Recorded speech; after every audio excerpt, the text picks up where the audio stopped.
Beijing, Chinese leaders have long sought to present themselves as equals to American presidents. Xi Jinping has wanted something more, a special relationship that sets China apart as the other great power in an emerging bipolar world. The Obama administration declined to play along, worried that it implied an American retreat from Asia. But Mr. Xi, the most powerful Chinese leader in decades, may find a more willing partner in President Trump, who is traveling to Beijing this week after stops in Japan and South Korea. Mr. Trump has often cast China as an unfair trade rival, and, after arriving in Japan on Sunday, he vowed to build a free and open Indo-Pacific, a phrase intended to emphasize America's democratic allies in the region as a balance against China's rise. But Mr. Trump has also spoken of China in almost reverential terms and elevated Beijing as a critical player to resolving the North Korean nuclear standoff.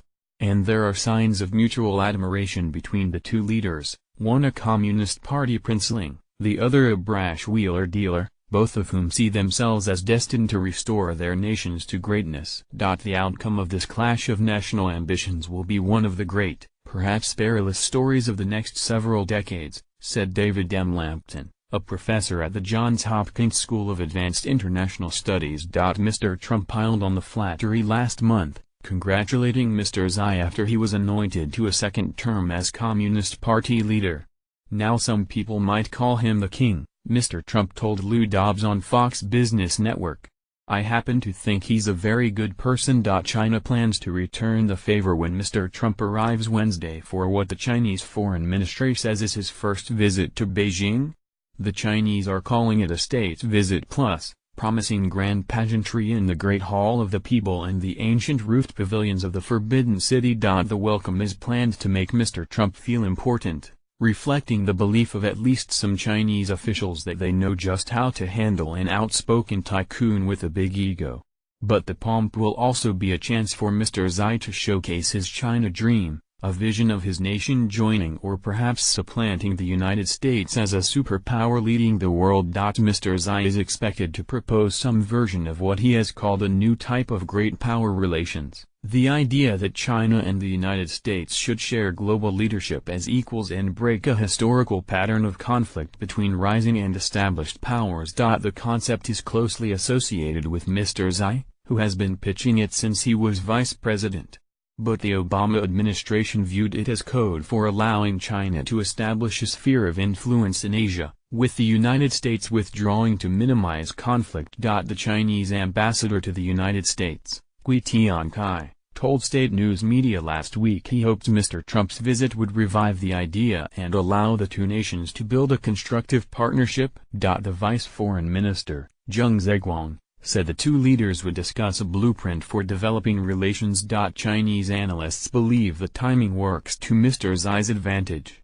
Mr. Trump will be arriving as he faces new questions about the Russia investigation at home and criticism abroad for appearing to abandon American leadership on issues from climate change to trade liberalization. In contrast, Mr. Xi has been basking in the aftermath of a party congress last month that elevated him to the same status as the nation's founding father, Mao Zedong. Since Mr. Trump took office, Mr. Xi has positioned China as a stable alternative to the United States, willing to take on the obligations of global leadership and invest in big infrastructure projects across Asia and Europe, much as the United States did after World War II.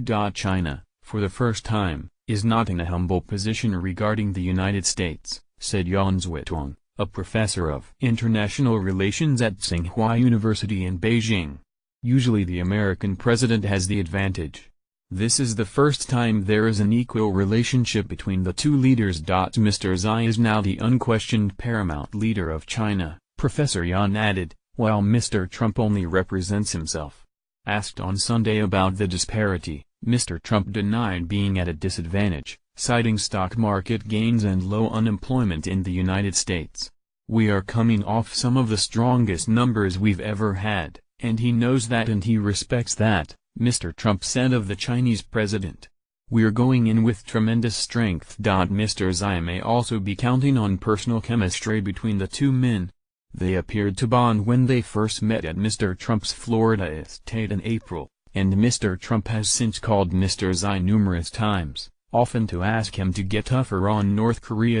In interviews, Mr. Trump has frequently praised Mr. Xi and described him as a friend, often in effusive terms unusual for an American president speaking of the leader of China's authoritarian, one-party state. At times, Mr. Trump has even repeated points made by Mr. Xi in their conversations. Still, Chinese officials, known for their attention to detail and protocol when hosting foreign dignitaries, appear to be somewhat on edge over what Mr. Trump might say, and how he might say it, during the visit. Twitter is blocked in China, but it is generally accessible on foreign cell phones. How President Trump communicates with the outside, this is not something you need to worry about, said Mr. Zhang, the vice minister, when asked if the American president would be able to use his favorite social media platform. Beijing's anxieties about the visit are due at least in part to uncertainty about the Trump administration's view of China. Mr. Trump's call to build a free and open Indo-Pacific emphasizing Australia, India and Japan echoes the view of the national security establishment in Washington that China's growing clout in Asia must be managed or even contained. But Mr. Trump has also embraced those who say the United States must take a much tougher position on trade with China, including Stephen K. Bannon, the former White House strategist. They say that Beijing is exploiting America's openness while keeping its own markets closed, and Washington must insist on reciprocity even at the risk of a trade war. This clashes with a third view in the administration, often associated with Mr. Trump's son-in-law, Jared Kushner, that considers China an inseparable economic partner and business opportunity for the United States. Mr. Kushner served as go-between in arranging the president's first meeting with Mr. Xi but has taken a lower profile since then, in part, officials have said, because of concerns about his efforts to bring Chinese investors into his family's real estate ventures. John F. Kelly, Mr. Trump's chief of staff, tilted the White House away from criticism of Beijing in an interview on Fox News last week, saying China had beaten the United States on trade but that doesn't make them an enemy.